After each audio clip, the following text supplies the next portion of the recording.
और भाजपा की सरकार में एक चीज़ मैं समझ चुका कि नीति निर्धारण में ना तो किसानों के लिए नीयत है, ना ही कोई नीति है। दिखावा पूरा है, दिखावे में कोई कमी नहीं है। बैलेंस जोड़ी है या बैलेंस जोड़ी दिख रही है? अगर 25% नुकसान का भी पैसा लौटता तो 1.5 लाख करोड़ तो आना चाहिए था, लेकिन पैसा जो लौटा है वो केवल 30,000 करोड़ है। मध्य प्रदेश के अंदर तो पूरी तरह से पार्टी आश्वस्त थी कि कांग्रेस आने वाली है। मध्य प्रदेश से भी भारत जोड़ो यात्रा गुजरी थी, तो वो उतना वोट में कन्वर्ट नहीं। देखिए, एक बात और बात पूछना चाहता हूँ, ये सारे सवाल कांग्रेस से क्यों हो रहे हैं? जब कोई नरेंद्र सिंह तोमर, जब कोई कैलाश विजयवर्गीय जी, जब कोई प्रहलाद सिंह पटेल जैसे लोग जो केंद्र में मंत्री हों, उनको विधायक का चुनाव लड़ा दिया जाए, तब मास्टर स्ट्रोक है। मेरी पत्नी प्रेग्नेंट थी, मैं जेल में था, मेरा बच्चा छोटा सा था, जुमा झटकी करके मेरी पत्नी और बच्चे को समेत मुझे जेल ले जाया गया, थाने ले जाया गया। एक तरफ ये मैसेज कन्वे करने की कोशिश की जा रही है कि एक वर्ग विशेष के हम खिलाफ हैं, दूसरी तरफ स्थानीय विधायक की बस में जो गोलू शुक्ला की बस में टक्कर खलती है उस पर कोई कार्रवाई नहीं होती, बोलता है बस तो खड़ी थी और सीधे आके वो घल गए। बस थोड़ी सी दिक्कत इनकी जो ये सेटिंग है, कभी ईवीएम की, कभी वोट चोरी की, इससे ये जिंदा है। बहुत जल्द अब राहुल गांधी जी अपना अगला हाइड्रोजन बॉम्ब लेकर आएंगे तो ये दूध का दूध पानी का पानी हो जाएगा। राष्ट्रीय स्वयंसेवक का अगर ओरिजिनल मतलब निकाला जाए तो राष्ट्रीय स्वयंसेवक जो है वो र्यूमर स्प्रेडिंग सोसाइटी है, RSS। नमस्कार दोस्तों, मैं ऋतुराज तोमर और आप देख रहे हैं पॉलिटिकल पॉडकास्ट विथ ऋतुराज। आज हम लेकर आए हैं एक ऐसी प्रेरणादायक कहानी जो साबित करती है एक युवा के जुनून और मेहनत को, जिसके आगे बड़ी से बड़ी मुश्किल छोटी नज़र आती हैं। मैं आपको बता दूं कि आज तक हमने जब भी सुना है राजनीति, तो यह शब्द सुनते ही हमारे मन में कई अनुभवी चेहरे नज़र आते हैं, लंबे करियर वाले नेता आते हैं। लेकिन क्या होगा जब एक युवा अपने दम पर बिना किसी राजनीतिक पैतृक विरासत के इस क्षेत्र में कदम रखता है? आज हमारे साथ हैं राहुल राज, एक ऐसा नाम जो मध्य प्रदेश की राजनीति में तेज़ी से पहचान बना रहा है। खेतों से निकलकर किसान आंदोलन की धूल मिट्टी से होते हुए आज वे मध्य प्रदेश कांग्रेस के प्रदेश प्रवक्ता हैं और किसान कांग्रेस के सदस्यता प्रभारी भी। लेकिन उनकी यात्रा यहीं नहीं रुकी। पिछले विधानसभा चुनाव में वे किसानों के प्रत्याशी के रूप में मैदान में उतरे और एक ऐसा कदम उठाया जिसके लिए काफ़ी हिम्मत की ज़रूरत होती है और उस जोखिम को झेलने के लिए साहस भी लगता है। तो आज के इस एपिसोड में हम जानेंगे उनसे कि कैसे एक सामान्य युवा राजनीति में अपनी जगह बनाता है, किसान आंदोलन से निकलकर राजनीतिक मंच तक उनके सफ़र को समझेंगे, युवाओं के सामने राजनीति में आने से पहले कौन सी बड़ी चुनौतियां आती हैं उसके बारे में जानेंगे। साथ ही साथ सबसे महत्वपूर्ण, उनके संघर्ष से सफलता तक का यह जो सफ़र हो रहा है उसको वो कैसे तय कर रहे हैं, इसको विस्तार पूर्वक जानेंगे। तो दोस्तों, हो जाइए तैयार एक ऐसी बातचीत के लिए जो ना सिर्फ राजनीति की वास्तविकता को दिखाएगी बल्कि हर उस युवा को प्रेरणा देगी जो अपने सपनों को हकीकत में बदलना चाहता है। नमस्कार राहुल जी। नमस्कार राहुल जी, मैंने आपके बारे में जब पढ़ा तो मुझे पढ़ के बड़ा अच्छा लगा कि कैसे आपने कम उम्र में ही किसानों की आवाज़ बुलंद करने की शुरुआत कर दी थी। किसानों के लिए आप सदैव खड़े नज़र आते थे। उसके बाद आपने, जैसा कि मैंने कहा, विधानसभा चुनाव भी लड़ा है। तो मतलब कम उम्र में आपने कई सारे बड़े निर्णय लिए हैं। मैं शुरुआत से शुरू करना चाहूँगा। पहले मैं जानना चाहूँगा आखिर राहुल राज कौन है, कहाँ से हैं, क्या शुरुआती जीवन रहा आपका? देखिए, मेरी मतलब शैक्षणिक योग्यता एक इंजीनियर की है। मैंने भोपाल के एलिसिटी कॉलेज से इंजीनियरिंग किया है। उससे पूर्व मेरी जो परवरिश है और जो मेरा 12वीं तक की पढ़ाई है वो मेरे ननिहाल में हुई। पिताजी का जो साथ था हमारा बचपन में नहीं रहा, तो हमारी माताजी हमें हमारे ननिहाल लाईं और वहाँ मेरी इस प्रारंभिक जो शिक्षा हुई।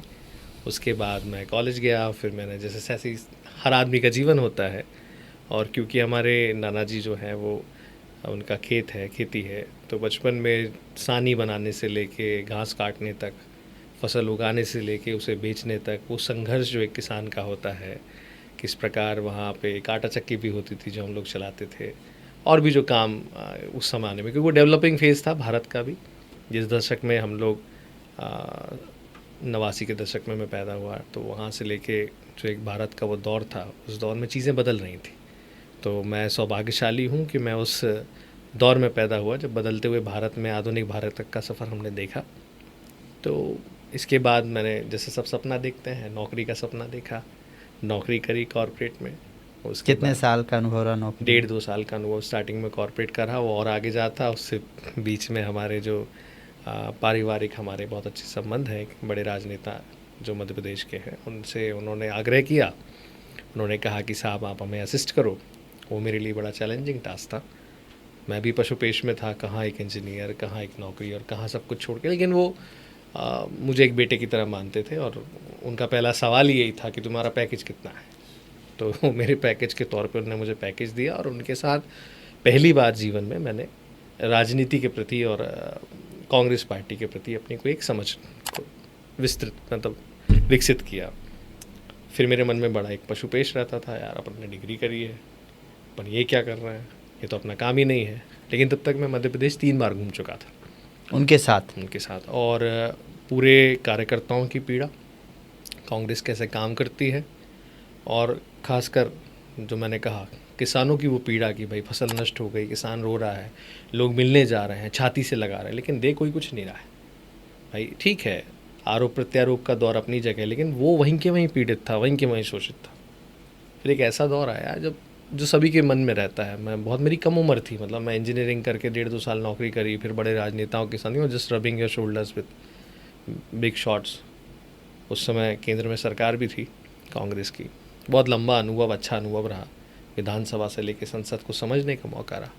लेकिन वो पीड़ा मन में हमेशा रहती थी। रात में मैं सोचता रहता था, यार अपन क्या कर रहे हैं। तो एक दिन मैं सुबह उठा और मैंने उनसे कहा कि मैंने अगर मुझे नौकरी करनी है तो वापस मैं कॉर्पोरेट में जाऊँगा, मेरा मन नहीं लग रहा। वापस चला गया। वापस जाने के बाद 1 साल फिर नौकरी करी। यहाँ कितने साल गुजार के आप वापस गए थे? ये 4-1 साल का 4 सफ़र साल था। के बाद आप फिर से गए। तो फिर मैं जब कॉर्पोरेट में गया तो जाहिर सी बात है, मेरे दोस्त बहुत आगे निकल चुके थे, लेकिन उनकी मेहरबानी थी कि उन्होंने मुझे दोबारा कंपनी में नौकरियां दिलवाई। और मैं कोची में एर्नाकुलम जो है वहाँ मैंने 6 महीने काम किया, बॉम्बे में जॉब किया। फिर उस दौरान मंदसौर गोलीकांड हुआ। उस समय मेरे मन में बहुत ज़्यादा पीड़ा थी कि किसानों को गोली से मारा गया है। उस समय मैं ज़्यादा कुछ नहीं कर सकता था, लेकिन सोशल मीडिया के माध्यम से मैं जो विचार रख सकता था, जो मेरी समझ विकसित कर सकता था, वो मैंने की।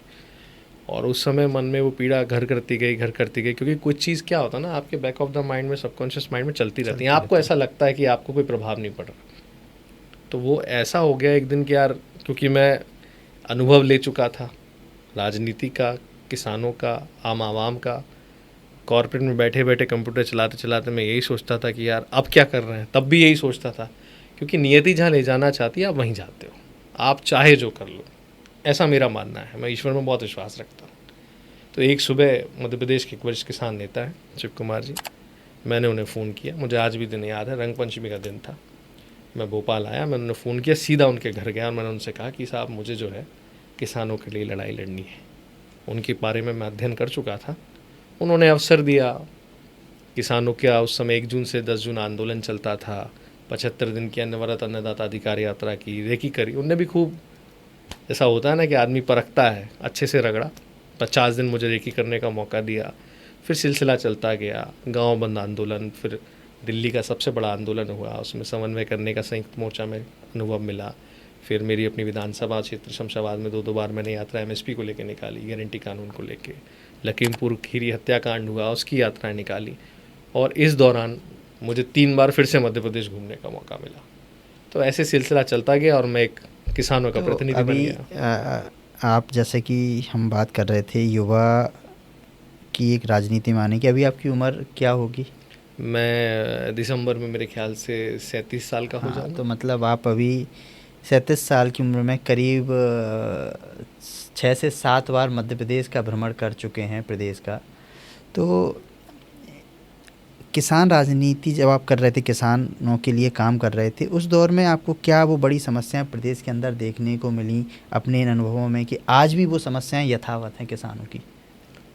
देखिए, मैंने जो मध्य प्रदेश में किसानों के प्रति अपनी समझ विकसित करी, उसमें सबसे बड़ी समस्या ये है कि मध्य प्रदेश में, क्योंकि मैं जिस दौर में समझ पाया हूँ तब से भारतीय जनता पार्टी की सरकार है। और भाजपा की सरकार में एक चीज़ मैं समझ चुका कि नीति निर्धारण में ना तो किसानों के लिए नीयत है, ना ही कोई नीति है। दिखावा पूरा है, दिखावे में कोई कमी नहीं है। और पॉलिसी हमारी वो लोग बना रहे हैं जो बरसीम की भाजी में और मेथी की भाजी में अंतर नहीं बता सकते। मतलब ये दुर्भाग्य है मध्य प्रदेश का। वो लोग पॉलिसी बना रहे हैं, उन्हें ये पता ही नहीं है कि किसान का रकबा क्या है, उन्हें ये पता ही नहीं है कि किसान कौन सी फसल बोने जा रहा है, उन्हें ये पता ही नहीं है कि इस फसल के बोने से उसका आर्थिक उन्नयन होगा कि आर्थिक नुकसान होगा। वो बस एक दिन टीवी पे बैठेंगे और कह देंगे खाद की कमी है, फिर कहेंगे खाद पर्याप्त है, फिर वो किसान को लाइन में लगा देंगे। प्रदेश का किसान लगातार लाइन में लगा है, कभी खाद की, कभी राहत राशि की, कभी फसल बीमा की, कभी तुलाई की, कभी तुलाई से आने वाले पैसे निकालने की, लगातार लाइन में लगाया, हैरान परेशान।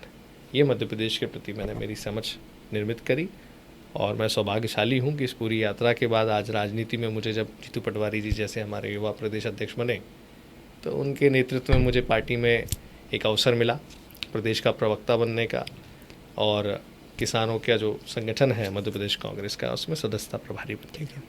पिछले दिनों आपने एक प्रेस कॉन्फ्रेंस भी की थी जिसमें आपने किसान बीमा को लेकर कई सारे सवाल खड़े किए थे। क्या है वो पूरा मामला? नहीं, मैंने जो प्रेस कॉन्फ्रेंस की थी वो फसल बीमा को लेकर की थी।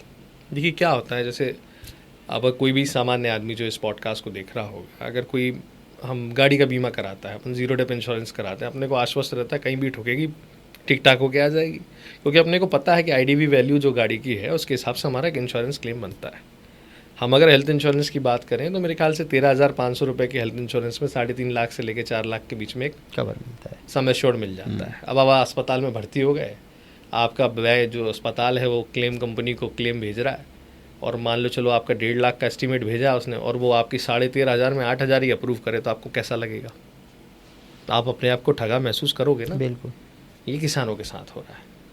मध्य प्रदेश का किसान आज तक 2016 में जब से स्कीम लॉन्च हुई है लगभग 41,000 करोड़ का प्रीमियम दे चुका है, जिसमें राज्य और केंद्र की अपनी अंश पूंजी है। अब उस प्रीमियम के बाद जो सम एश्योर्ड बनता था, यानी संपूर्ण क्षतिपूर्ति की राशि, 3.5 लाख करोड़ से ज़्यादा की थी। अगर 25% नुकसान का भी पैसा लौटता तो 1.5 लाख करोड़ तो आना चाहिए था, लेकिन पैसा जो लौटा है वो केवल 30,000 करोड़ है, यानी प्रीमियम से भी 10,000 करोड़ कम मध्य प्रदेश के किसानों को मिला है। अभी 2024 खरीफ का जो बीमा आया उसमें कई जगह शून्य बीमा आया है। खुद केंद्र के कृषि मंत्री शिवराज सिंह चौहान के खुद के संसदीय क्षेत्र के गांव के नाम और किसानों को सामने खड़ा करके मैंने प्रेस कॉन्फ्रेंस करी कि साहब इनका 0 बीमा आया है, किसी का 10 आया है मध्य प्रदेश में, किसी का 150 आया है, हेक्टेयर का बता रहा हूँ मैं, किसी का 1200 आया है, किसी का 1500 आया है। ये बीमा का हाल है। अगर किसी योजना में किसानों के उन्नयन के बजाय बीमा कंपनियों का उन्नयन हो रहा है तो हम ऐसी योजना क्यों चला रहे हैं? मैंने ये कहा ना आपसे, नीति निर्धारण की समस्या है। आपकी सोच किसानों को भला करने की नहीं है, आपकी सोच ये कि नाम किसान का हो, फायदा उद्योगपति का हो। आप कॉरपोरेट घराने को 10,000 करोड़ केवल मध्य प्रदेश से दे चुके हैं, केवल मध्य प्रदेश।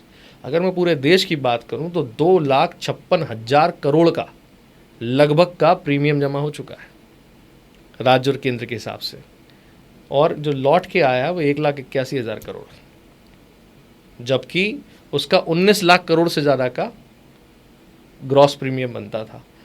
आधा छोड़ो, 25% भी लौट के आता तो 5 लाख करोड़ तो मिलते किसानों को पूरे देश के। क्या मिला? समस्या ये है कि इन आंकड़ों पे कोई ध्यान नहीं दे रहा, और ये मेरे आंकड़े नहीं हैं, ये फसल बीमा की वेबसाइट जो केंद्र सरकार की है उसके आंकड़े हैं, जो इन्होंने राज्यसभा और लोकसभा में प्रस्तुत किए हैं, जो भाषण दिए हैं, ये उनके आंकड़े हैं, मगर कोई तथ्य पकड़ नहीं रहा है। इसी बात की मैंने प्रेस कॉन्फ्रेंस की थी। लेकिन आप भी विपक्ष में आ गए हैं, कांग्रेस के अंदर प्रदेश प्रवक्ता भी हैं। आपको नहीं लगता है कि विपक्ष के रूप में कांग्रेस को अभी और मुखर होने की ज़रूरत है, प्रदेश भर के अंदर और संगठित होने की ज़रूरत है? क्योंकि इतनी बड़ी अगर समस्या है तो उसको आप कैसे ग्रामीण स्तर तक किसानों तक पहुंचाएंगे इस बात को? ये आपने तो एक प्रेस कॉन्फ्रेंस कर दी और भी आपकी यात्रा निकली, आंदोलन निकली, लेकिन अभी और गहराई तक जाने की ज़रूरत है प्रदेश में। देखिए, मध्य प्रदेश कांग्रेस में जो हमारे प्रदेश अध्यक्ष हैं जीतू पटवारी जी, उनकी ऊर्जा की कोई तुलना नहीं है। तो उनकी जो ऊर्जा शक्ति है उसकी तुलना में आप अगर इस चीज़ को देखेंगे तो जिस दिन प्रेस कॉन्फ्रेंस हुई उसके बाद से लगातार हमारी पार्टी जो है फसल बीमा का मुद्दा उठा रही है। हमारी पार्टी ने उसके बाद किसान न्याय यात्रा का आगाज़ किया उज्जैन से, और आप देखेंगे लगातार जीतू पटवारी जी जो है मेरे ख्याल से मुरैना होके आए हैं, राजगढ़ होके आए हैं, इटारसी होके आए हैं, लगातार एक के बाद एक उनके कार्यक्रम चल रहे हैं और वो इसी मुद्दों पे चल रहे हैं, खाद और जो फसलें नष्ट हुई, पीला मोज़ेक की बीमारी जो हमारे सोयाबीन में लगी है, किसानों को पीड़ित है, और बीमा। तो कांग्रेस जो है लगातार जनता के बीच है, नैरेटिव बनाने का विषय नहीं है, विषय है किसानों की लड़ाई लड़ने का। जब सरकार ने कहा कि मूंग में जहर है, तब सबसे पहले मैदान में कौन उतरा? कांग्रेस उतरी, जीतू पटवारी उतरे। हम न केवल प्रेस कॉन्फ्रेंस कर रहे हैं, न केवल तथ्य प्रस्तुत कर रहे हैं, हम उन तथ्यों के आधार पर विधानसभा में प्रश्न भी लगा रहे हैं, हम उन तथ्यों के आधार पर जनता के बीच में सड़क पर लड़ाई भी लड़ रहे हैं। सड़क से लेके सदन तक की लड़ाई, मुझे लगता है मध्य प्रदेश कांग्रेस में ये जो जोड़ी है दो युवा तरुणाई की, जीतू पटवारी जी और उमंग सिंगार की, बहुत ही बैलेंस तरीके से और बहुत ही सशक्त तरीके से जनता के हितों की आवाज़ उठा रही है, इसमें कोई दो मत नहीं। बैलेंस जोड़ी है या बैलेंस जोड़ी दिख रही है? नहीं, बैलेंस जोड़ी है। आपसे किसने, आपको ऐसा क्यों लगता है? नहीं, आरोप ऐसे लग रहे हैं कि बहुत सारे गुटबाजी हो रही है कांग्रेस के अंदर भी, जो कि अब खुले रूप में दिख रही है, खुले मंच पे भी दिख रही है। ये क्या होता है, जब कुछ किसी घर में कोई चीज़ें अच्छी होने लगे तो पड़ोस का एक व्यक्ति ऐसा होता है जो ऐसी कानाफूसी चालू कर देता है कि इनके घर में सब कुछ अच्छा नहीं। वो इसलिए ऐसा करता है कि वो घर की जो एकता की छवि है वो मोहल्ले वालों में बने कि इनके यहाँ तो लड़ाई होती रहती, बर्तन भी गिर जाए तो वो कहो लड़ाई हो रही। ऐसा कुछ नहीं। मध्य प्रदेश कांग्रेस में जीतू पटवारी जी और उमंग सिंगार जी दोनों सगे भाई से ज़्यादा एक दूसरे को स्नेह करते हैं। अब ये कोई पब्लिक डोमेन की बात तो है नहीं कि रोज़ जाके कैमरा लगा के हम ये दिखाएं कि वो कौन किसके घर का खाना खा रहा है, कौन किसके घर जा रहा है। दोनों एक दूसरे के यहाँ भोजन करते हैं, दोनों एक दूसरे के साथ जाते हैं। आप देखिए, जब भी गाड़ी दौरे करने जाते हैं, कभी जीतू भाई गाड़ी चलाते हैं, जीतू पटवारी जी, कभी उमंग सिंगार जी गाड़ी चलाते हैं। तो दोनों का तालमेल और सामंजस्य ही मध्य प्रदेश कांग्रेस को उस निराशा से, यही भारतीय जनता पार्टी के लोग थे जिन्होंने ज्वाइनिंग कमेटी बना के मध्य प्रदेश में कांग्रेस के कचरे को इकट्ठा किया था। उस दौर के निकलकर आज ये मध्य प्रदेश कांग्रेस है कि जब संगठन सृजन अभियान हमारे यहाँ हुआ है तो लाइन लगाकर कार्यकर्ता खड़े थे कि मेरा नंबर आए, मैं बोलूँ कि मुझे जिलाध्यक्ष बनना है। नहीं, उसके पहले आप मुझे बताइए, आप बोले हो कि कभी देखा जाता है कि जीतू पटवारी जी गाड़ी चला रहे हैं, कभी उमंग सिंगार जी गाड़ी चला रहे हैं, तो वास्तविकता में मध्य प्रदेश के अंदर कांग्रेस के संगठन को कौन चला रहा है? देखिए, जो प्रदेश अध्यक्ष का कार्य है वो जीतू पटवारी जी कर रहे हैं, जो नेता विपक्ष का कार्य है वो उमंग सिंगार जी कर रहे हैं। दोनों के अपने कार्य हैं और दोनों बहुत ईमानदारी के साथ कर रहे हैं। आप जीतू पटवारी जी के इस कार्यकाल को अभी तक कैसे देखते हो? क्या बड़े परिवर्तन कांग्रेस के अंदर, मध्य प्रदेश कांग्रेस के अंदर हुए हैं या देखे गए हैं? देखिए, सबसे बड़ा परिवर्तन संगठन सृजन का है। हम सौभाग्यशाली हैं कि मध्य प्रदेश को दूसरी बार मौका मिला। गुजरात से शुरू हुआ, मध्य प्रदेश में आया। आज मध्य प्रदेश के कार्यकर्ता में वो उमंग और उल्लास है कि वो खड़ा होकर अपनी बात रख पाया और उसकी बात सीधी राहुल गांधी जी तक पहुंची। और सबसे बड़ा परिवर्तन जो जीतू पटवारी जी के कार्यकाल में वो हुआ कि जीतू पटवारी जी ने बतौर प्रदेश अध्यक्ष सहृदयता से अपनी कमजोरी और खामियों को स्वीकारा। उन्होंने कभी भी किसी भी ऐसे सवाल पे, चाहे वो मीडिया ने किया हो, चाहे कार्यकर्ता ने किया हो, मुंह नहीं मोड़ा कि वो अपने को जवाब नहीं देना है तो अपन मुंह मोड़ के चल देते हैं, वो वाला काम नहीं था। उनका बिल्कुल स्पष्ट कहना था, हाँ भाई गलती है, हाँ भाई कमजोरी है, हाँ भाई कमी है, हम सुधारेंगे। वो आगे बढ़ना, निरंतर सुधार करना की प्रक्रिया में विश्वास रखते हैं, जिसका नतीजा है कि आज मध्य प्रदेश की कांग्रेस में चाहे वो बड़े हों हमारे, जिनका पूरा सम्मान है, और वो युवा हों जिनको पूरा अवसर जीतू पटवारी जी के और उमंग सिंगार जी के नेतृत्व मिल रहा है। संगठन सृजन अभियान के माध्यम से आप देखिए 70% से ज़्यादा जो हमारे जिला अध्यक्ष हैं वो सब युवा हैं। लेकिन आपने बोला, लेकिन नए युवा को भी कई बार मौका नहीं दिया गया है। पार्टी ने स्थानीय विधायकों को, बड़े बड़े नेताओं को जिलाध्यक्ष बना दिया है, तो इसमें किसी एक नए युवा का रोल तो कम हुआ ना, वहाँ कोई दूसरा व्यक्ति भी जिलाध्यक्ष बन सकता है। दृष्टिकोण की बात है। देखिए, आप अगर एक बॉल को मैं एक तरफ से सफ़ेद पोत दूँ, एक तरफ से काला पोत दूँ, तो आप काला देखोगे, मैं सफ़ेद देखूंगा, लेकिन पलटी मारेंगे तो फिर आप सफ़ेद देखोगे, मैं काला देखूंगा। हर सिक्के के दो पहलू होते हैं। जिन लोगों को जिम्मेदारियाँ दी गई हैं, अव्वल तो स्वयं राहुल गांधी जी ने उनसे चर्चा की है, और जो एक व्यापक दृष्टिकोण राहुल गांधी जी का था संगठन सृजन को लेके, उसकी गंभीरता को वही समझ सकता है जो पॉलिटिकली साउंड है। वो जितने नेताओं को जिम्मेदारी मिली है, उनका एक व्यापक दृष्टिकोण है जो राहुल गांधी जी के दृष्टिकोण से मैच करता है। वो उस बात को समझ रहे हैं कि उन्हें जिला अध्यक्ष क्यों बनाया गया। देखिए, एक मजबूत जिला अध्यक्ष बनने से हम 5 विधानसभा जीतेंगे, एक या 2 लोकसभा, क्योंकि मिक्स होता है, आधी विधानसभा इधर आती है, 2 लोकसभा जीतेंगे।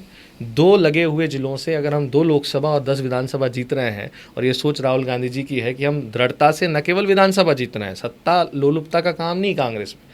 राहुल गांधी जी का बहुत साफ कहना है, जब उन्होंने जाति जनगणना की बात करी तो उन्होंने कहा गरीब गरीब को, चाहे वो सवर्ण गरीब क्यों ना हो, सबकी लड़ाई कांग्रेस को लड़नी है। और वो जब भोपाल आए थे तो स्पष्ट कह के गए थे कि गांव, गरीब, किसान से लेकर हर शोषित, वंचित और पीड़ित की लड़ाई अगर जिलाध्यक्ष लड़ेगा, उसको जिलाध्यक्ष बनाएंगे और 6 महीने में परफॉर्मेंस फैक्टर होगा।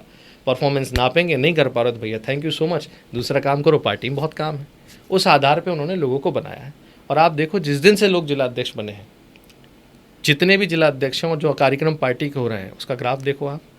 एक सशक्त जिलाध्यक्ष के नेतृत्व में, चाहे कलेक्ट्रेट का घेराव हो, चाहे किसानों की ट्रैक्टर रैली हो, चाहे आमजन से जुड़े हुए कोई भी मुद्दे हो, उस मुद्दे में जन सैलाब भी है। जनता का पूरा जो समर्पण कांग्रेस के प्रति दिख रहा है, जनता का जो विश्वास कांग्रेस के प्रति बढ़ रहा है, और आमजन की सहभागिता। देखिए, किसी भी आंदोलन में जनता का इन्वॉल्वमेंट बहुत ज़रूरी होता है। और ये जो अच्छे चेहरे हैं जिन्होंने स्वीकार किया जिलाध्यक्ष बनना, उनका पार्टी उनकी रेडी है कि भाई पार्टी को उन्होंने अपने आप को, देखिए ये तो एक दृष्टिकोण हो गया कि साहब वो फलाना थे उनको ये बना दिया, लेकिन आप ये तो देखो, एक युवा जो अपनी जीवन में किसी जगह ऊंचाई पे बैठा हो, उसको जिलाध्यक्ष बनाने की बारी आई, वो तुरंत तैयार हो गया, तो उस युवा की काबिलियत है कि नहीं, उसकी पार्टी के प्रति निष्ठा और ईमानदारी है कि नहीं। देखिए, एक बात पूछना चाहता हूँ, ये सारे सवाल कांग्रेस से क्यों हो रहे हैं? जब कोई नरेंद्र सिंह तोमर, जब कोई कैलाश विजयवर्गीय जी, जब कोई प्रहलाद सिंह पटेल जैसे लोग जो केंद्र में मंत्री हों, उनको विधायक का चुनाव लड़ा दिया जाए, तब मास्टर स्ट्रोक है। और आज राहुल गांधी जी ने हमारी ही पार्टी के ऊर्जावान युवाओं को, जो युवा तरुणाई हैं, जिनकी अपनी अपनी फैन फॉलोइंग है, जिनका अपना अपना एक फैन बेस है, जिनकी अपनी अपनी एक ऑरा है, उनको ये कहा कि आप जिलाध्यक्ष बनो और उससे हमें दिख रहा है कि हमारी पार्टी का फायदा है, तो मास्टर स्ट्रोक नहीं है। नहीं, तो इस पर सवाल इसलिए हम कर रहे हैं क्योंकि उस वक्त जब वो बड़े नेताओं को बनाया गया था तो इतना विरोधाभास नहीं देखा गया था कार्यकर्ताओं के रूप में, लेकिन अभी एकदम से कुछ जगह से, कुछ जिलों से विरोधाभास देखा गया है। कार्यकर्ताओं ने मुखर होकर इस पे आवाज़ उठाई है। कुछ बड़े नेताओं ने भी मंच से कहा है, मीडिया से कहा है कि पार्टी के अंदर बहुत ज़्यादा गुटबाई चल रही है निर्णयों को लेके, तो विरोधाभास की वजह से सवाल उठते हैं। ऐसा नहीं, देखिए ऋतुराज जी, क्या है, मैंने आपसे बहुत सरलता से एक बात कही, राहुल गांधी जी का एक व्यापक दृष्टिकोण है। उस दृष्टिकोण से जो मैप अप कर पा रहा है, वो संगठन सृजन की मूल भावना को समझ पा रहा है। विरोध वही कर रहा है जिसको संगठन सृजन की भावना समझ में नहीं आ रही। कार्यकर्ताओं ने जो शुरुआती दौर में विरोध किया, उन गलतफहमियों के चलते किया, उन्हें लगा कि हमारे नेता का अपमान हो गया। जब उन्हें ये समझ में आया कि ये दृष्टिकोण राहुल गांधी जी की उस व्यापक सोच का नतीजा है कि जो मिशन मध्य प्रदेश की भूमिका आदरणीय हरीश चौधरी जी ने रखी है, और जब हमारा नवसंकल्प शिविर धार में हुआ था और मैं नहीं हम की अवधारणा पे हम आगे बढ़ रहे हैं, तो संगठित एफर्ट से पार्टी को आगे ले जाना है। आज पार्टी नवाचार के एक बड़े दौर से गुजर रही है। जब ये सारी बातें हर कार्यकर्ता के मन में घर कर रही हैं, तब अपने आप सारी चीज़ें नॉर्मल हो गई। शुरुआती दौर में जब एक बड़ा परिवर्तन होता है तो लोगों को थोड़ा अचरज तो होता है, लेकिन जब वो इस बात को समझते हैं कि ये परिवर्तन हमारी भलाई के लिए है, परिवार के मुखिया कई बार ऐसे निर्णय लेते हैं जो घर के बच्चों को बुरे लगते हैं, लेकिन जब प्यार से उनके घर की माताजी ये समझाती हैं बेटा ये तेरे भलाई के लिए है, तो बेटा समझता है कि नहीं समझता। तो कार्यकर्ता भी परिवार का वो बेटा है जिसको देर से समझ में आ गई कि नहीं यार, ये फ़ायदा तो फ़ायदा, हमारे पार्टी के निर्णय जो हो रहे हैं हमारी फ़ायदे के लिए हो रहे हैं, कहीं कोई असंतोष नहीं है। मैंने आपसे कहा, आप तो पैरामीटर उठा के देख लीजिए, संगठन सृजन के बाद जो कार्यक्रम हो रहे हैं उनमें जो जनता की सहभागिता है, जो कार्यकर्ता की सहभागिता है, उसमें इजाफा हुआ है कि नहीं हुआ है। भाई जो चीज़ सामने है उसे देखोगे, या जो कहानी फूसी मैंने कहा ना, वो पड़ोसी तो लगा इसी काम में कि बर्तन गिरा तो भी लड़ाई हो रही। आपने बोला कि परिवर्तन पिछले इन सालों में जो आप करीब 10-15 साल से आप जो ऑब्ज़र्व कर रहे हो, कांग्रेस के साथ आप रहे हो, बड़े नेताओं के साथ आप रहे हो, तो राहुल गांधी में आपने क्या बड़े परिवर्तन देखे हैं और क्या प्रेरणा आप उनसे लेते हो? देखिए, राहुल गांधी अपने आप में एक बहुत बड़ी प्रेरणा है। कोई भी व्यक्ति जिसको लगातार डिफेम किया जाए उसका खुद का मनोबल टूट जाता है। जितनी बार राहुल गांधी जी को डिफेम करने का प्रयास किया, ये मैं कांग्रेस में आज हूँ इसलिए नहीं कह रहा हूँ, मैं ये व्यक्तिगत रूप से कह रहा हूँ। मैं इस बात का कायल हूँ कि उस आदमी को जितनी बार डिफेम करने का प्रयास किया उतने ही ज़्यादा आत्मबल से वो आदमी आगे आके खड़ा हुआ। फिर जो भी चुनाव पार्टी हारी, उनका ठीकरा जब विपक्ष और मतलब सत्ता पक्ष जो है और मीडिया जो है वो उनके ऊपर फुटता है, तब भी वो दृढ़ता से खड़े रहते हैं। अगर ऐसे हालात नरेंद्र मोदी के साथ हो जाए ना, देश छोड़ के भाग जाएंगे, बता रहा हूँ आप। उस आदमी की पॉजिटिव इच्छा शक्ति का हर वो व्यक्ति कायल है जो पॉलिटिक्स को समझता है। दूसरा, जब भारत जोड़ो यात्रा हुई, उस यात्रा से उनके व्यक्तित्व में जो अद्भुत निखार आया, जो जन चेतना उनकी उस यात्रा से फैली वो अलग है, लेकिन जनता को समझने का जो उनका परसेप्शन बिल्ड हुआ और जिस प्रकार से वो पब्लिक उनसे कनेक्ट कर पाई, वो ऐसा माहौल था कि भाई एक नेता, मैं उसे ऐसे कहूँगा कि जन नेता से लोक नेता बनने की जो उनकी यात्रा थी वो थी भारत जोड़ो यात्रा। नहीं तो भारत जोड़ो यात्रा से वो जन नेता से लोक नेता तो बने, लेकिन उतना बड़ा उस वक्त परिवर्तन अभी वोट में दिखा नहीं, क्योंकि उसके बाद फिर लोकसभा हुए लेकिन उतना उसका असर नहीं दिखा। मध्य प्रदेश के अंदर तो पूरी तरह से पार्टी आश्वस्त थी कि कांग्रेस आने वाली है, मध्य प्रदेश से भी भारत जोड़ो यात्रा गुजरी थी, तो वो उतना वोट में कन्वर्ट नहीं। देखिए, परिवर्तन दिखा लोकसभा चुनाव में, मोदी जी 240 पे अटक गए पूरे एनडीए को लेके, तो ये परिवर्तन राहुल गांधी जी की भारत जोड़ो यात्रा का था।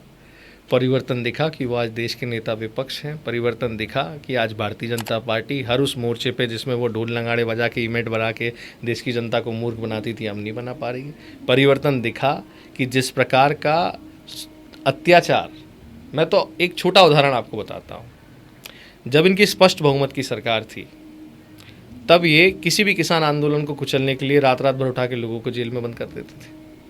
हमने भोगा है।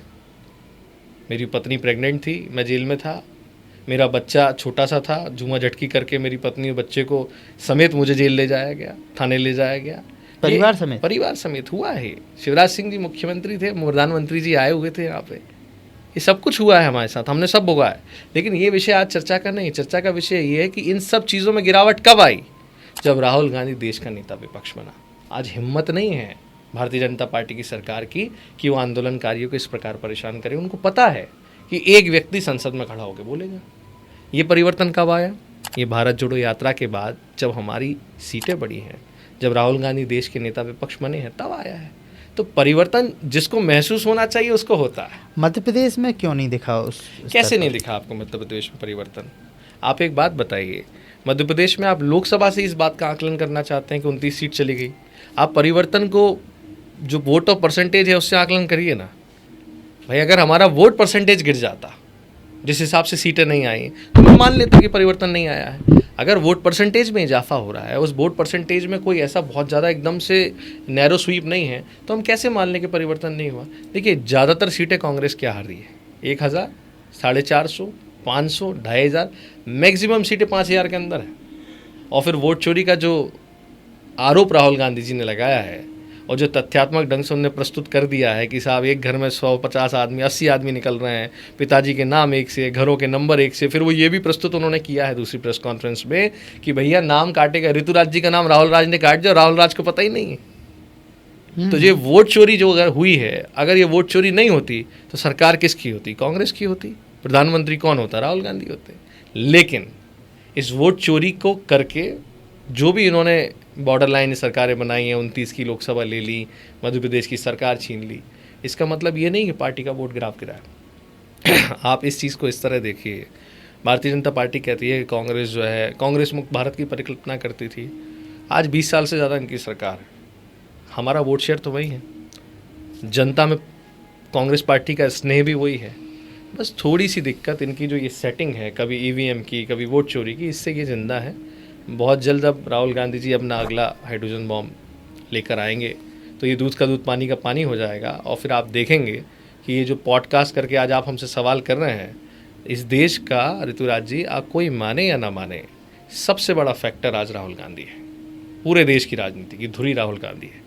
राहुल गांधी जी की आप बिहार की यात्रा उठा के देख लो, वोट चोरी की, लोग उनसे हाथ मिलाने के लिए ललायत हैं, लोग उनको देखने के लिए ललायत हैं, लोग उनसे बात करने के लिए ललायत हैं।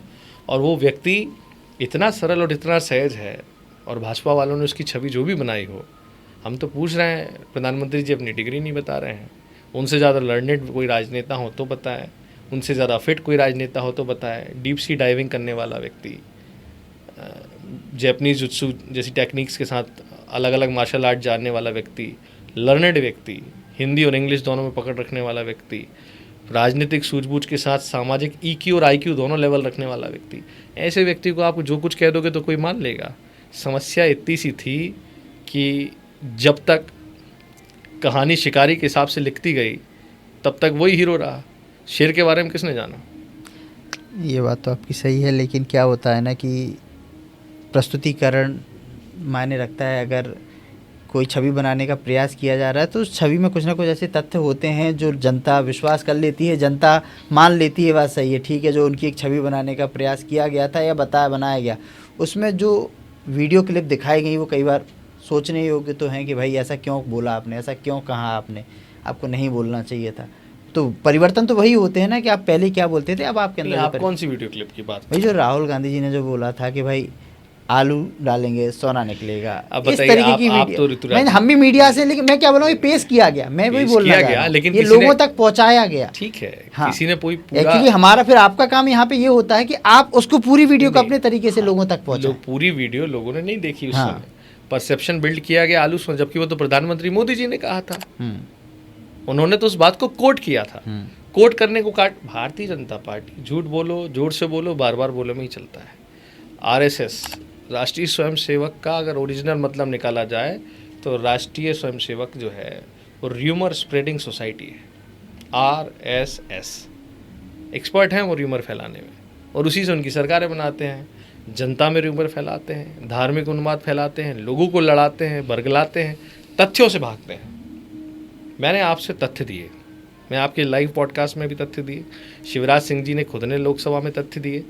बता तो दे देश की जनता को कि 2,56,000 करोड़ रुपए पैसे वसूल रहे हो, 1,81,000 करोड़ रुपए लौटा रहे हो, जो 19 लाख करोड़ बनता था संपूर्ण क्षतिपूर्ति का, उसका आधा भी नहीं लौटा रहे हो। अगर हम 50% कहें, आपने नहीं देखा शिवराज सिंह जी छाती चिपका कहते हैं 100% नुकसान हो गया, हम तो 25% की बात कर रहे हैं। अगर 25% की बात भी करूं तो 19 लाख का 25% लगभग 5 के करीब तो हो गया, तो 4.5 लाख करोड़ कहाँ गया जो बीमा कंपनी को देना था? कौन सवाल करेगा? अगर विपक्ष ये सवाल कर रहा है तो क्या गलत कर रहा है? तथ्य की कोई बात नहीं करेंगे। अभी आपने देखा हरदा में पूर्व कृषि मंत्री कमल पटेल जी घर पे जाके वो कह रहे हैं कि साहब वो राज्य सरकार प्रस्ताव देगी तो मैं सोयाबीन खरीदेगी केंद्र सरकार। फ़ोन लगा के नहीं कह पा रहे मोहन यादव से डबल इंजन की सरकार में भाई प्रस्ताव भेज दो, समय आ गया। जबकि इसी समय सितंबर के महीने में जब आंदोलन हुआ था, सोयाबीन का 6,000 रुपये कुंटल किसानों ने मांगा, तो सितंबर में प्रस्ताव क्या था? सितंबर में स्वीकृति मिली थी।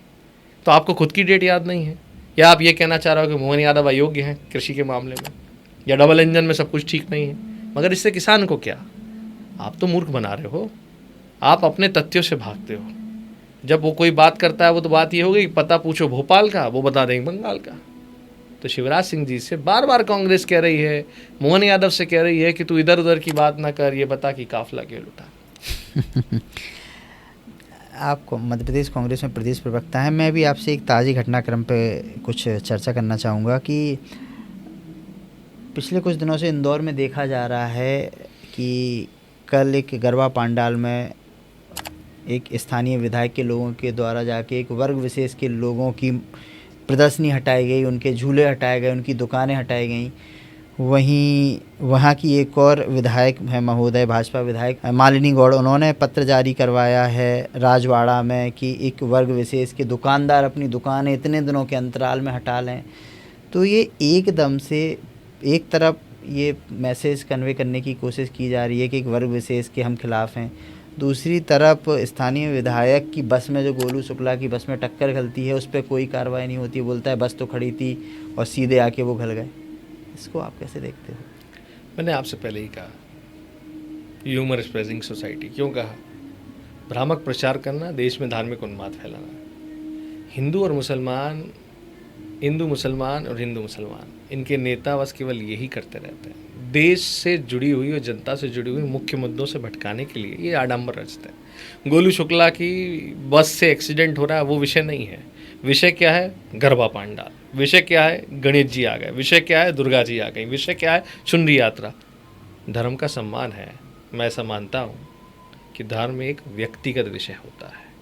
अगर मैं ईश्वर की आराधना करता हूँ तो ढोल नगाड़े बजा के करूँ कि भगवान की पूजन कर रहा हूँ, मेरे फलाना इष्ट देव है, मैं ये माला जपता हूँ और मैं ये करता हूँ वो कर, ये मेरा निजी विषय है।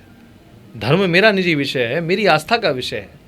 अब मैं मेरे धर्म का प्रचार करूँ तो फिर मुझे प्रचारक बनना चाहिए, संत बनना चाहिए।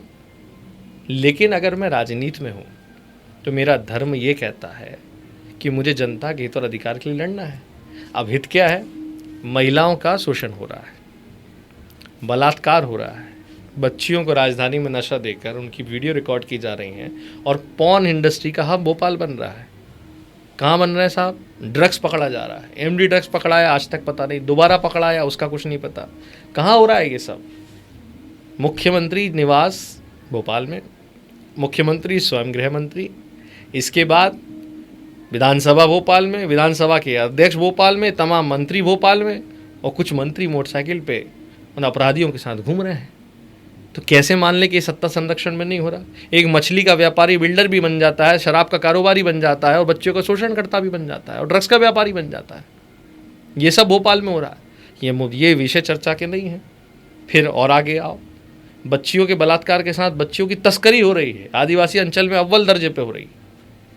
एनसीआरबी के आंकड़े कह रहे हैं मातृ मृत्यु दर, शिशु मृत्यु दर में अग्रणी मध्य प्रदेश, कुपोषण में अग्रणी मध्य प्रदेश, लाखों महिलाएं प्रसव पीड़ा के दौरान अपनी जान गंवा रही हैं। अभी शमशाबाद मेरी विधानसभा क्षेत्र में परखेड़ा जागीर में एक महिला अस्पताल में ताला लगा था, सड़क पे बच्चा जन्मना पड़ा है। ये हालात मध्य प्रदेश के, इस पर चर्चा नहीं होनी चाहिए। एनएचएफएस के आंकड़े मेरे नहीं हैं, एनएचएफएस सरकार, केंद्र सरकार के आंकड़े। कामकाजी महिलाओं की सुरक्षा के लिए कोई स्कीम नहीं है आपके पास। और जिन बच्चियों का बलात्कार होता है या जो एसिड अटैक का शिकार होती हैं, उनकी मनोस्थिति को ठीक करने के लिए आपके पास कोई एक स्कीम है कि वो जिस मानसिक वेदना से गुजर रही हैं उनको क्या आप सहयोग दे पा रहे हो? ये वो पॉलिसी होनी चाहिए। इन पे कौन चर्चा करेगा? बेरोजगारी का देखो आप, मुख्यमंत्री कहते हैं कि साहब 1 लाख लोगों को हम रोजगार दे देंगे अभी दिसंबर तक। फिर वही मुख्यमंत्री एक दिन कहते हैं कि हम 2.5 लाख लोगों को रोजगार देंगे 5 साल के अंदर। जब भैया दिसंबर तक 1 लाख दे रहे हो तो हर साल 1 लाख दे दो। चलो, विरोधाभास हो गया। फिर मुख्यमंत्री एक पॉडकास्ट में जाते हैं प्राइवेट में, और एक बड़े पत्रकार को ये कहते हैं किस किस को रोजगार देंगे, सरकारी नौकरी हमारी प्राथमिकता नहीं। चलो और आगे बढ़ते हैं। फिर वही मुख्यमंत्री एक दिन कहते हैं कि 30 लाख करोड़ या 40 लाख करोड़ का रोजगार निवेश आएगा और उससे 24 लाख नौकरियां आएंगी। अच्छा, बेरोजगारी का जो पोर्टल है उस पर जाके देखो तो आप जिसको आकांक्षी युवा कह रहे हो वहाँ वही 24 लाख का फिगर लिखा हुआ है, जिसको देख के उन्होंने बयान दे दिया। और उसके बगल में एक और फिगर है ऋतुराज जी, जो कहता है कि वर्तमान में 6 लाख से ज़्यादा रजिस्ट्रेशन बेरोजगारी युवाओं के हुए हैं, आकांक्षी युवाओं के हुए हैं। तो वो जुड़ रहे हैं कि नहीं जुड़ रहे हैं? पोर्टल के आंकड़े छुपा रहे हो, जबकि सच्चाई ये है कि 2023 से लेकर 2025 तक 31 लाख लोगों ने अपना पंजीयन रोजगार पोर्टल पे कराया। आपने आंकड़े खा लिए और बयानबाजी कर दी उस आंकड़े को देख के। चलो मैं और आगे बढ़ता हूँ। वही मुख्यमंत्री एक पॉडकास्ट में ये भी कहता है कि मध्य प्रदेश में 1.5 करोड़ बेरोजगार युवा हैं। अब आप मुझे ये बताओ, 1.5 करोड़ बेरोजगार युवा है, तुम 24 लाख को नौकरी दे दोगे, सरकारी दे दोगे, तो मेरे प्रदेश का 1 करोड़ 25 लाख बेरोजगार युवा कहाँ जाएगा? उसके लिए तुम्हारे पास क्या स्कीम है? भ्रमित हैं, पता ही नहीं उनको वो क्या बोल रहे हैं, क्या कहना चाह रहे हैं। ये है वो मुद्दे जिन पर चर्चा होनी चाहिए। और 1 लाख की बात करते हैं, 2016 से लेकर 2025 तक सरकार ने केवल 59,000 विज्ञप्तियों को भरा है, जबकि 1,61,000 विज्ञप्ति आज भी सरकारी दफ्तरों में खाली। इनने विधानसभा में कहा है, इन्होंने आंकड़े बताए बेरोजगारी के, इन्होंने आंकड़े बताएं कौन से विभाग में बच्चे कितने पढ़े लिखे हैं, कितने MBBS के हैं, कितने BSc के हैं, कितने आपके एग्रीकल्चर के हैं, कितने आपके ग्रेजुएट हैं, पोस्ट ग्रेजुएट हैं, MBBS हैं, MBA हैं।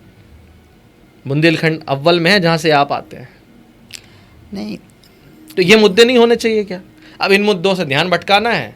कभी कोई उठ के सुबह उठेगा कहेगा कर्नल सोफिया कुरैशी जो है वो आतंकवादी की बहन है, कभी कोई कहेगा कि प्रधानमंत्री के चरणों में सेना नतमस्तक है, कभी कोई कहेगा कि जो है वो मध्य प्रदेश जो है नहीं। तो लेकिन ये सारी बातें मैं इसलिए कह रहा हूँ ऋतुराज जी, ये वो मुद्दे हैं जिन पर चर्चा होनी चाहिए। अब इन मुद्दों पर चर्चा करो तो वो क्या कहने लगते हैं, हिंदू मुसलमान। प्रॉब्लम ये है कि मुख्य मुद्दों से भटकाने के लिए सारे काम हो रहे हैं। तो इंदौर में जो ये हो रहा है पिछले 2 दिन से, तो क्या ये सब गोलू शुक्ला के मुद्दे से ध्यान भटकाने के लिए हो रहा है? गोलू शुक्ला के मुद्दे से ध्यान भटकाने के लिए हो रहा है। विजय वर्गीय जी जो अपनी पार्टी में परेशान है उससे ध्यान भटकाने के लिए हो रहा है। सारे लोग मिलकर कार्यालय में मीटिंग कर रहे हैं उससे ध्यान भटकाने के लिए हो रहा है। शिवराज सिंह मोहन यादव को अस्थिर कर रहे हैं, इस बात को भटकाने के लिए हो रहा है। कितने तो मुद्दे हैं, उनकी पार्टी में सिर्फ उटब्बल चल रहा है, उससे भटकाने के लिए हो रहा है। ये खुद की कमियों को छुपाने के लिए जनता के माथे पे आरोप मढ़ते रहते हैं, विपक्ष को नाम याद करते रहते हैं। संसद में कुछ पूछो तो उन्हें नेहरू जी याद आते हैं, प्रदेश में कुछ पूछो तो दिग्विजय सिंह जी और कमलनाथ याद आते हैं। लेकिन आप अपनी जिम्मेदारी से भाग रहे हो मुख्यमंत्री जी, इस बात को आपको स्वीकारना पड़ेगा। ये प्रदेश आपका है, हमारा है, हम सबका है। आप इसके मुखिया हैं और साथ में गृह मंत्री हैं। अगर कोई व्यक्ति इस शहर में खड़ा होके या इंदौर शहर में खड़ा होके ये कहने लगे कि हिंदू असुरक्षित है, जो कि अब चल रहा है गरबा के माहौल के बना, अब गरबा के बहाने क्या करना चाह रहे हैं, हिंदू बना मुसलमान करना चाह रहे हैं। धर्म अपना विषय है, पंडाल जो लगाते हैं वो देखें कैसी सुरक्षा होनी चाहिए, कौन जाएगा कौन नहीं जाएगा। इनको नेताओं को किसने ठेका दिया इन सब चीज़ों का? एक बात। दूसरी, आपके लिए तो समान दृष्टिकोण होता है। आप शपथ पढ़ते हो तो क्या कहते हो?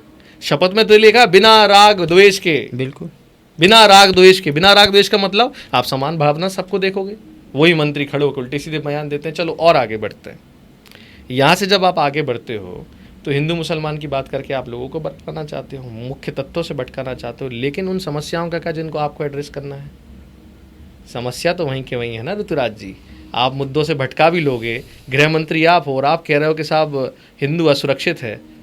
हिंदू हृदय सम्राट विश्वास सारंग, हिंदू हृदय सम्राट मोहन यादव, हिंदू हृदय सम्राट रामेश्वर शर्मा, हिंदू हृदय सम्राट नरोत्तम मिश्रा अब तो है नहीं, सब हिंदू हृदय सम्राट है। अमित शाह हिंदू हृदय सम्राट, नरेंद्र मोदी हिंदू हृदय सम्राट। फिर यही लोग ये कहते हैं कि हम हिंदुओं की सरकार और हिंदू असुरक्षित। तो भैया किसके माथे पे बदनुमा दाग है? गुइयाँ छील रहे हो सरकार में बैठ के। आप केवल लोगों को लड़ाने का काम करते हो। जो सांप्रदायिक सौहार्द और जो ताना बाना पंडित जवाहरलाल नेहरू और महात्मा गांधी जी ने इस देश के लिए बुना था, उसको तोड़ने का काम करती है आरएसएस, भारतीय जनता पार्टी। ना इनका देश की आज़ादी में कोई योगदान, ना देश को बनाने में कोई योगदान। बस कभी भी सड़क पर खड़े होकर व्हाट्सएप यूनिवर्सिटी से एक ज्ञान लेके कोई भी पूछने लगता है 70 साल में क्या हुआ, 70 साल में क्या हुआ। इनको यही नहीं पता है कि ये जितने संस्थान आजू बाजू देखते हैं, जिनसे ये खुद और इनके पिताजी और माताजी पढ़ के निकले, वो सब कांग्रेस की देन।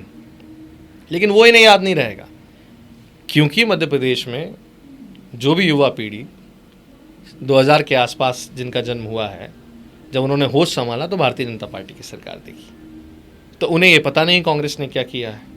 तो ये बड़ी चालाकी से शिवराज जी ने ये किया, मोहन यादव जी ने क्या, इसी में लगे रहते। लेकिन अब बदलते इस युग में जीतू पटवारी जी के नेतृत्व में ऐसी कांग्रेस है कि हम दूध का दूध पानी का पानी कर देंगे और जनता को ये बता देंगे कि ये कितने खोखले और झूठे राष्ट्रवादी हैं, ये कितने खोखले और झूठे गौ सेवक हैं। कल ही जीतू पटवारी जी ने प्रेस कॉन्फ्रेंस करके बताया है कि 0% GST काय पे लगा रहे हैं? गौमांस निर्यात पे। ये हैं गौ सेवक।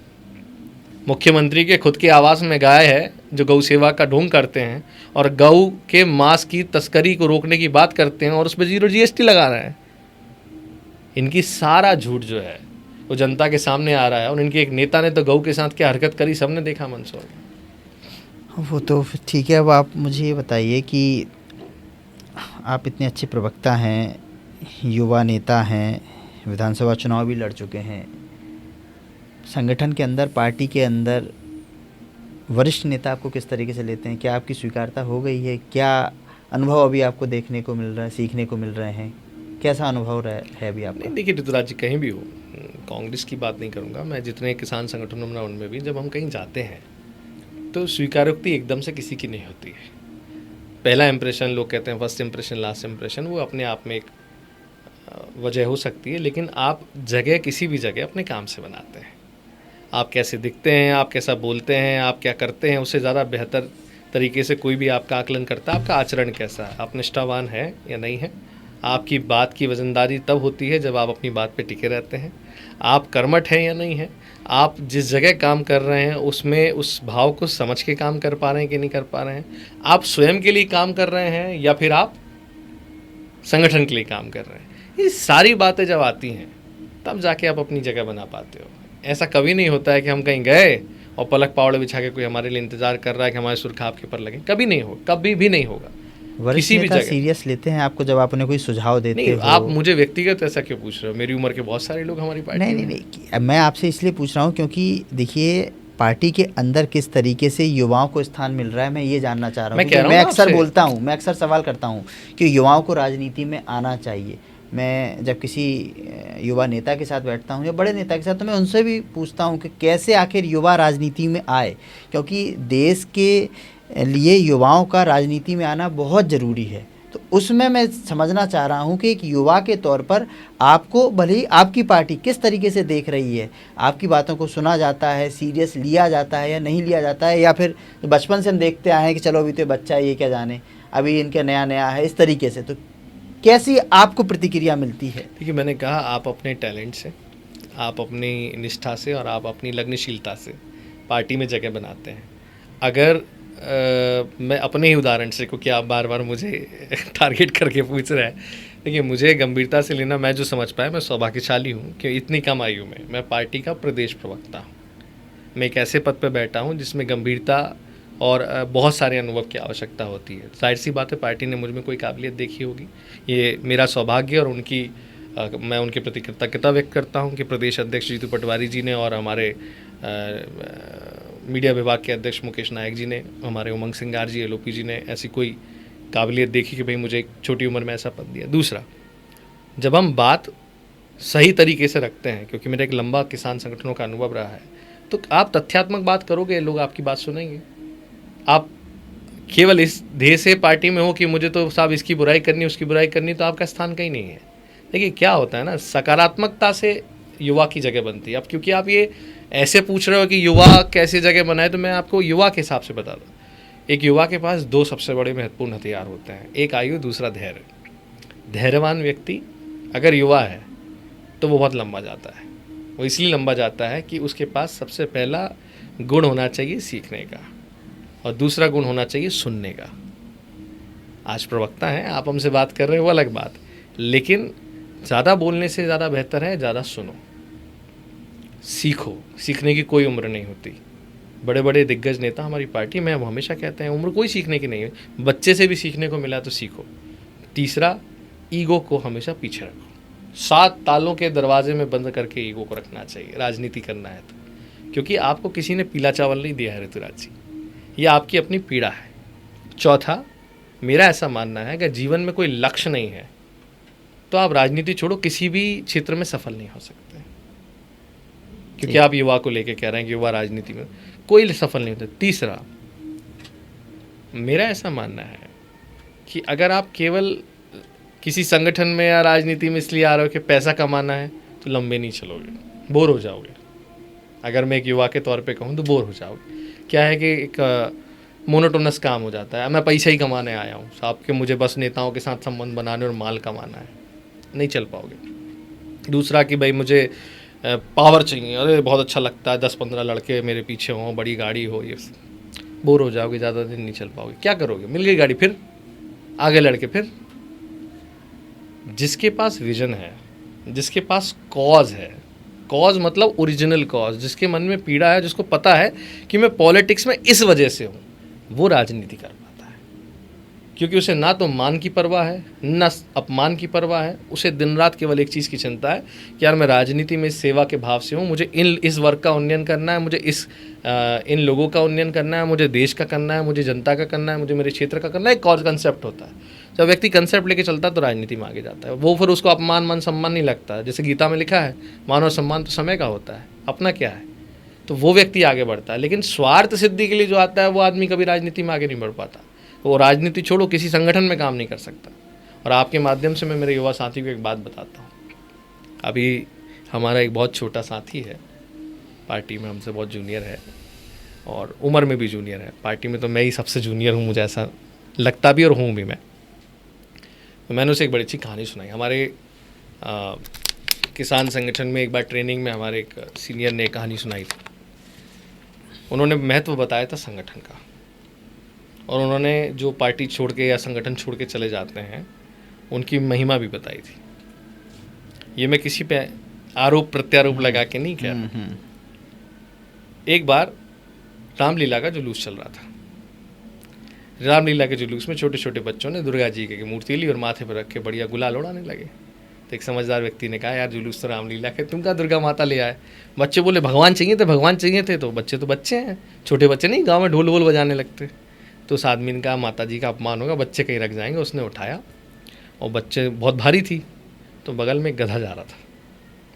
गधे 100 डंडे मार रहे थे। उनने उठा के माता जी को गधे पे बांधा, बढ़िया बिछा के, वो जैसे अपन घोड़े पे नहीं लगाते हैं, बढ़िया बिछात लगा के माता जी को उस पर बांध दिया।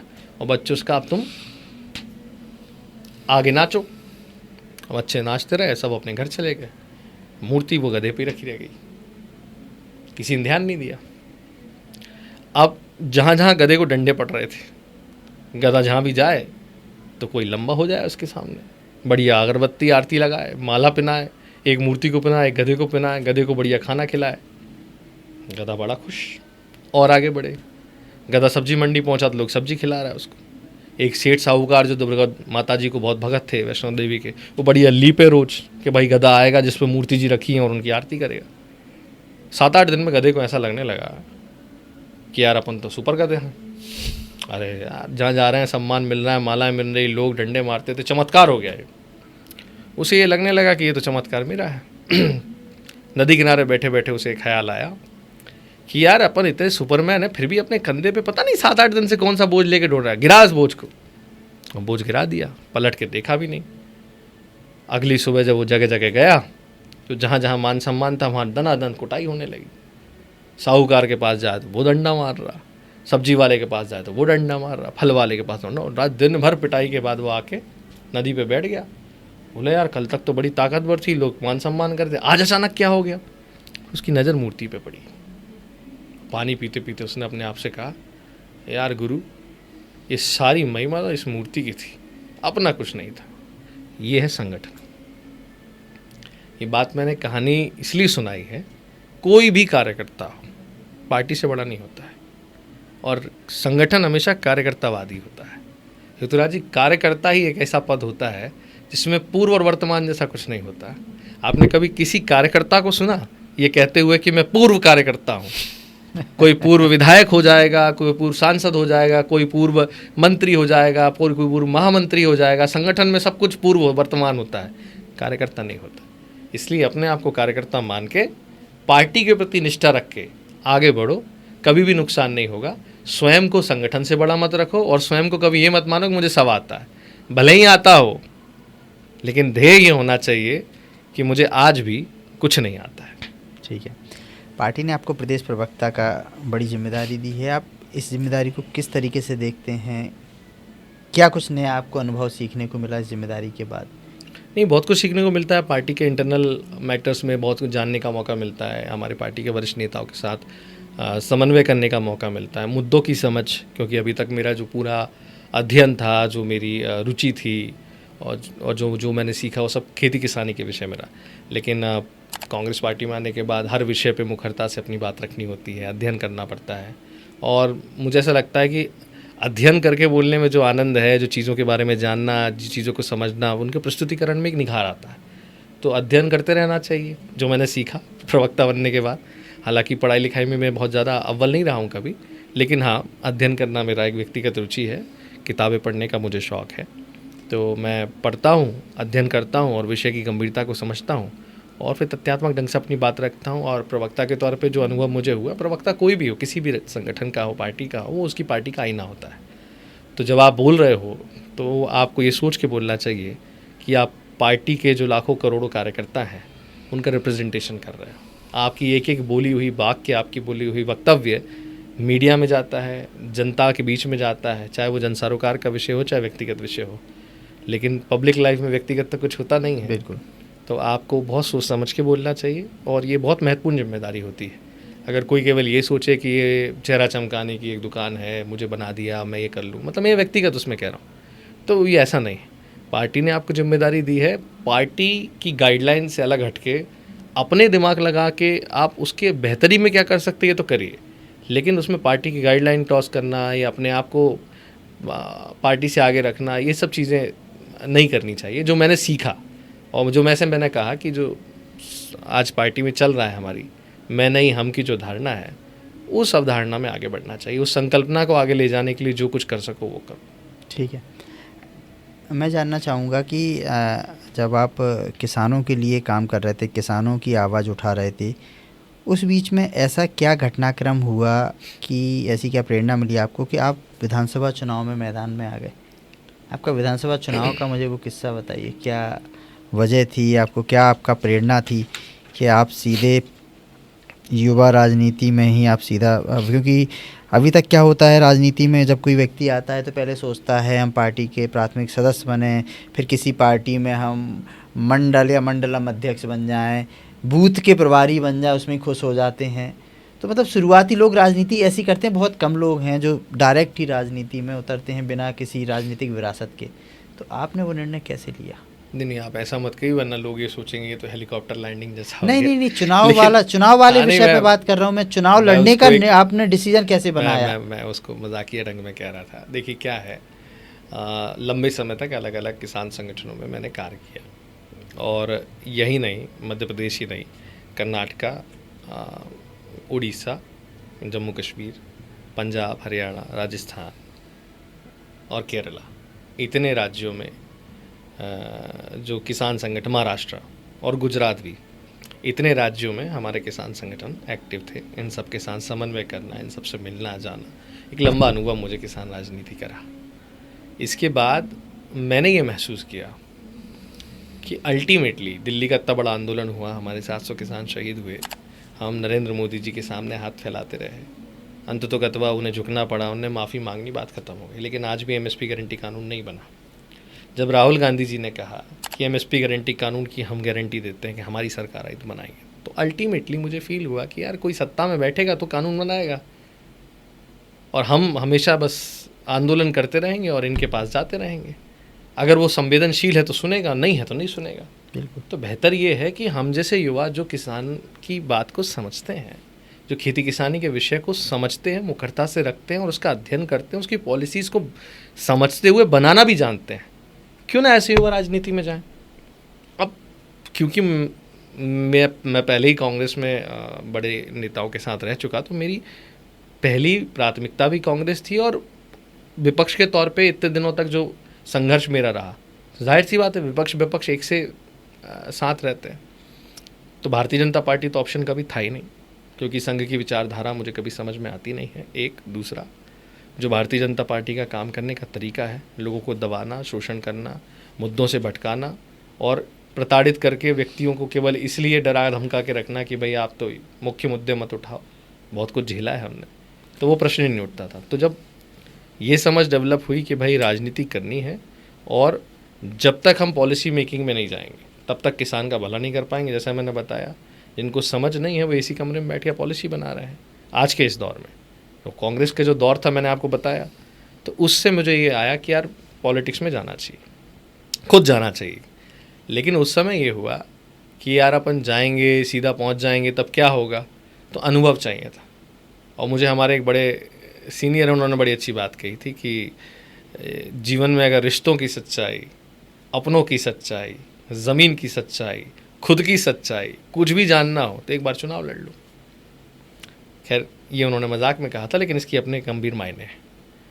तो मैंने कहा कि यार क्षेत्र मैंने जो चुना हुआ था, उस क्षेत्र में मेहनत की हुई थी। मैंने कहा एक काम करते हैं, जनता के बीच जाते हैं। 2 बार यात्रा करी।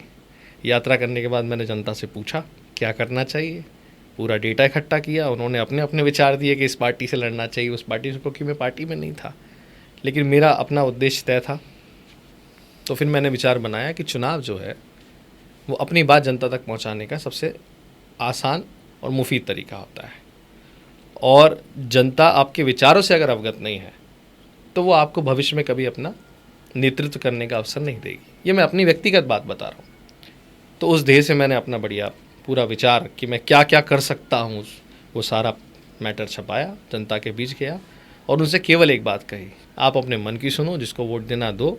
मैं आपके पास वोट के लिए नहीं आया, बस मैं जो कहना चाहता हूँ उसे सुनो। तो उन वही बातें जो बतौर किसान नेता करता था, किसान के प्रतिनिधि, सिंबल भी गन्ना किसान था, उनके बीच गया, अपनी बातें रखी, उनको मेरी बात समझ में आई और मुझे वो बता देते थे।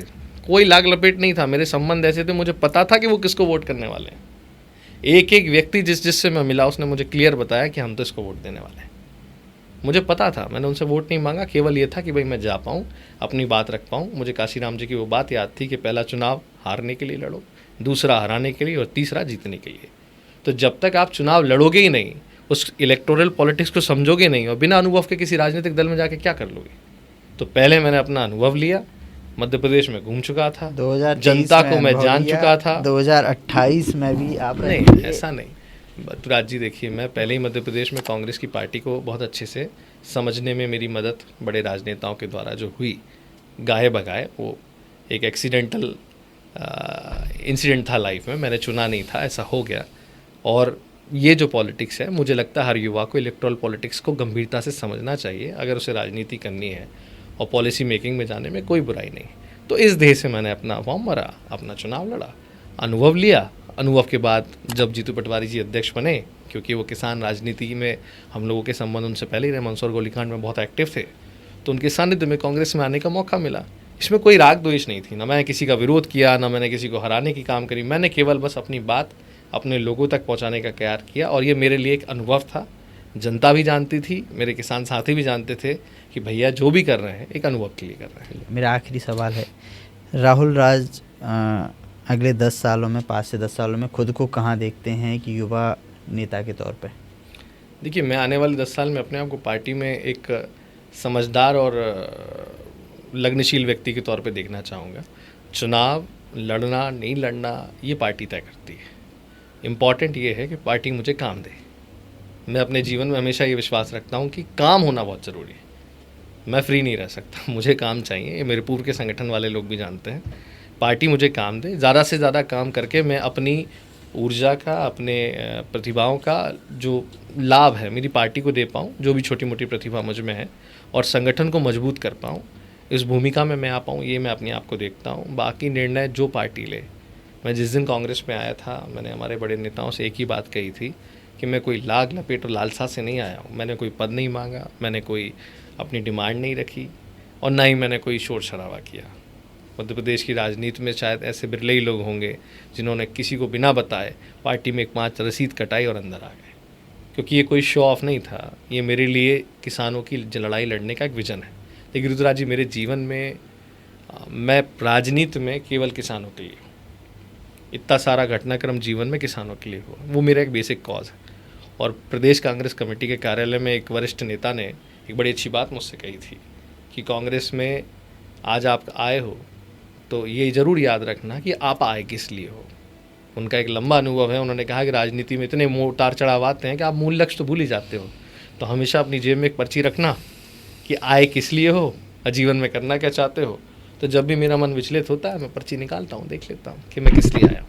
मेरी मूल अवधारणा किसानों के हित की है। पार्टी में बतौर प्रवक्ता भी मैं हर समय ये प्रयास करता हूँ कि इस बड़े पटल से किसानों की आवाज़ पूरी मुखरता से उठा सकूँ, और कोशिश करता हूँ कि आने वाले भविष्य में जब भी हमारी सरकार कांग्रेस की बनेगी, जैसा जीतू पटवारी जी ने कहा कि 2028 में 100% कांग्रेस की सरकार बनेगी। जब कांग्रेस की सरकार बनेगी तो वो सारी पॉलिसी जो मैं सोचता हूँ कि किसानों के लिए बननी चाहिए, उन्हें बनवाने का प्रयास करूँगा। आने वाले 5 साल में तो मैं यही देखना चाहता हूँ। ठीक है, तो ये थे हमारे साथ राहुल राज, जिनकी बड़ी पहचान एक किसान नेता के रूप में है, जिन्होंने अभी हमें बताया कि वो अपने जेब में एक पर्ची रखे रहते हैं जिसमें लिखा रहता है कि किस जोश के साथ, किस उद्देश्य के साथ, किस ध्येय वाक्य के साथ वो कांग्रेस में आए हैं और उसके लिए वो काम कर रहे हैं, जो कि है किसानों की समस्याओं को दूर करना। और प्रदेश प्रवक्ता के रूप में और साथ ही साथ कांग्रेस के किसान सदस्यता दल के प्रभारी के रूप में भी वो काम कर रहे हैं। और मैं चाहूँगा कि आज का युवा इस पॉडकास्ट को देखे और समझे कि आखिर युवाओं को क्यों राजनीति में आना चाहिए। राजनीति में आने के बाद आप वो निर्णय ले सकते हो जो आप कभी अपने जीवन में भी चाहते होगे कि काश मेरे साथ ये सुविधा मुझे मिली होती, काश मेरा पेपर भी समय पे हुआ होता, काश मेरे क्षेत्र में, मेरे ज़िले में सरकार की इस योजना का लाभ मेरे लोगों को, मेरे घर को, मेरे परिवार के लोगों को मिल पाता। इन बातों को आप बड़े मंच पे उठा पाओगे और अपने क्षेत्र के लिए, अपने प्रदेश के लिए और अपने देश के विकास में योगदान दे पाओगे। आज के पॉडकास्ट के लिए इतना ही। अगले पॉडकास्ट में हम मिलेंगे फिर किसी नए मेहमान के साथ और उनसे मिलकर जानेंगे उनके राजनीतिक जीवन से जुड़े सुने और अनसुने किस्से। बहुत बहुत धन्यवाद राहुल जी। धन्यवाद।